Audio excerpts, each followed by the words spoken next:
आजादी का अमृत महोत्सव।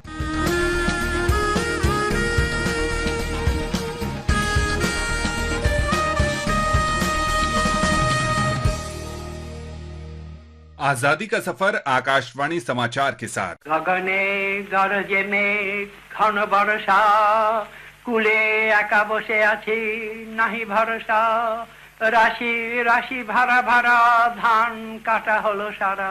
आज हम गुरुदेव रविंद्रनाथ टैगोर को याद कर रहे हैं, जिनका जन्म 7 मई 1861 को कोलकाता में हुआ था। रविंद्रनाथ टैगोर ब्रह्म समाज के नेता देवेंद्रनाथ टैगोर के सबसे छोटे पुत्र थे। रविंद्रनाथ ने कविता और साहित्यिक कृतियों के माध्यम से ब्रिटिश साम्राज्यवाद का पर्दाफाश किया। वे चाहते थे कि अंग्रेजों के खिलाफ संघर्ष एक अभिजात्य वर्ग तक ही सीमित न रहे, बल्कि व्यापक जन आंदोलन बने। और यही कारण है कि टैगोर ने अपनी अधिकांश रचनाएं बांग्ला में ही लिखी। पारो पारे देखी अंका तरु छाया मसी माखा, ग्राम खानी मेघे ढाका प्रभात बेला, ए पारिते छोटो खेत आमी अकेला।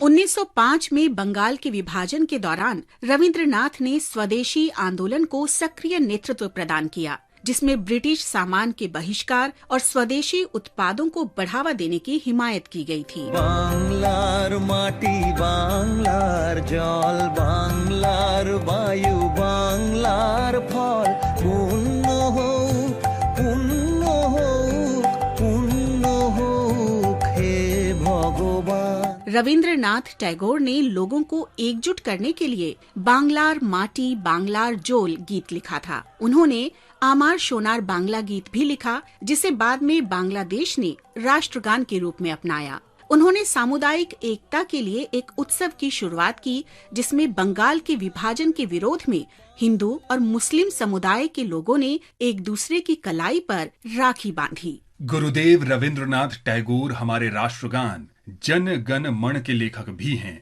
जिसे उन्होंने 1911 में कोलकाता में कांग्रेस के अधिवेशन में गाए जाने के लिए लिखा था। उन्हें 1913 में उनकी असाधारण रचना गीतांजलि के लिए नोबेल पुरस्कार से नवाजा गया। नोबेल पुरस्कार पाने वाले वे पहले भारतीय थे।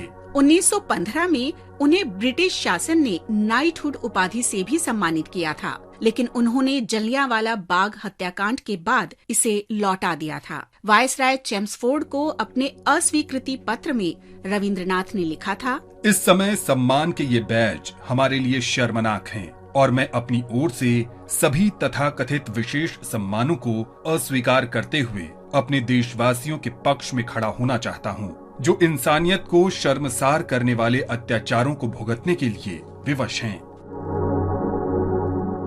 भारत की राष्ट्रीयता और ब्रिटिश शासन से स्वतंत्रता के लिए टैगोर के दृष्टिकोण का मूल जोर सामाजिक सुधार और समाज में व्याप्त असमानताओं को दूर करने पर था। इसलिए शिक्षा में सुधार समाज और राष्ट्र निर्माण के लिए उनके मिशन की आधारशिला बन गया। इसके लिए गुरुदेव रविंद्रनाथ ने 1921 में शांति निकेतन में विश्व भारती विश्वविद्यालय की स्थापना की। আমাদের শান্তি নিকেতন, আমাদের শান্তি নিকেতন, সে যে সব হতে আপন, আমাদের সব হতে আপন, আমাদের শান্তি নিকেতন। गुरुदेव रविंद्रनाथ ने 7 अगस्त 1941 को कोलकाता में अंतिम सांस ली। आकाशवाणी समाचार महान दार्शनिक और स्वतंत्रता सेनानी रविंद्रनाथ टैगोर को श्रद्धांजलि अर्पित करता है।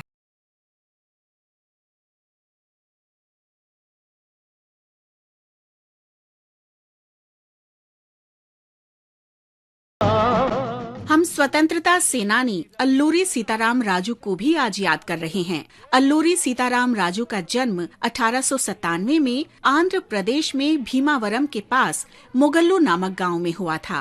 वो बंगाल के क्रांतिकारियों से प्रेरित होकर ब्रिटिश सरकार के खिलाफ खड़े हुए थे। अल्लूरी को 1920 के दशक की शुरुआत में अंग्रेजों के खिलाफ रंपा विद्रोह का नेतृत्व करने के लिए याद किया जाता है। मद्रास वन अधिनियम 1882 से आदिवासियों का जीवन अस्त व्यस्त हो गया था। इससे वे अपनी पारंपरिक कृषि गतिविधियां नहीं कर पाते थे। अल्लूरी ने दमनकारी ब्रिटिश शासन के खिलाफ विद्रोह करने के लिए विशाखापत्तनम और पूर्वी गोदावरी जिलों के जनजातीय लोगों को संगठित किया। 1922 और 1924 के बीच अल्लूरी और उनके साथियों ने कई थानों पर धावा बोला। अंग्रेज अंततः उन्हें पकड़ने में सफल रहे। बर्बर ब्रिटिश पुलिस ने 7 मई 1924 को उन्हें एक पेड़ से बांध दिया और गोली मार दी। लोगों ने उन्हें मान्यम वीरुडु यानी जंगलों का नायक की उपाधि से सम्मानित किया। 1986 में भारतीय डाक विभाग ने अल्लूरी सीताराम राजू के सम्मान में